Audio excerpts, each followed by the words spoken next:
வியாசர் அஸ்வத்தாமாவுக்கு விசேஷமான உபதேசம் பண்ணபடினால்தான் இது வியாச அஸ்வத்தாம சம்வாதம் மாதிரி ஒன்று இருக்கு மகாபாரதத்துல. திருவனந்தபுரத்துல ஒரு சன்னதியில வியாசர் அஸ்வத்தாமா 2 பேரும் இருக்கார். இப்போ கோயிலுக்குள்ள இருக்கார்.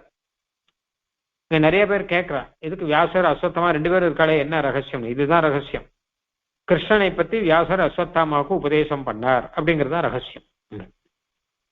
நாராயணாஸ்திரத்தையும் ஜெயிக்கிறதுக்கான வழியை உபதேசம் பண்ணார். அது மாத்திரம் இல்லாமல் பிரத்யஸ்திரம் அஞ்சலி ரசௌ தவ நிகிரகாஸ்திரேங்கிறதா நமக்கு ஆச்சாரியால் சொல்லி கொடுத்தது. பகவான் நாம என்ன அபராதம் பண்ணாலும் பகவான் நமக்கு நிகிரகம் பண்ணுவான். அப்ப கோயிலுக்கு போச்சு நாம அஞ்சலி பண்ணிட்டு போகணும். வேற கோயில போனாச்சும் நிறைய அபராதம் பண்றோம். கோயில போய் அபராதம் பண்ணா பெருமாள் கட்டாயம் நிகிரகம் தான் பண்ணுவார். அப்போ ஒரே வழி இதுதான். அஸ்தீஷன் பெருமாளை கூட்டு இந்த அஞ்சலி விபத்தை சொல்ற.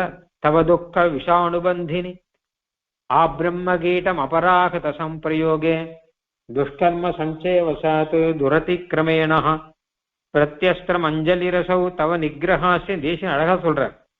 நீ ஒரு அஸ்திரம் போட்டேன்னா நாங்க பிரத்யஸ்திரம் வச்சிருக்கோம், அதுக்கு அஞ்சலின்னு பெயர்.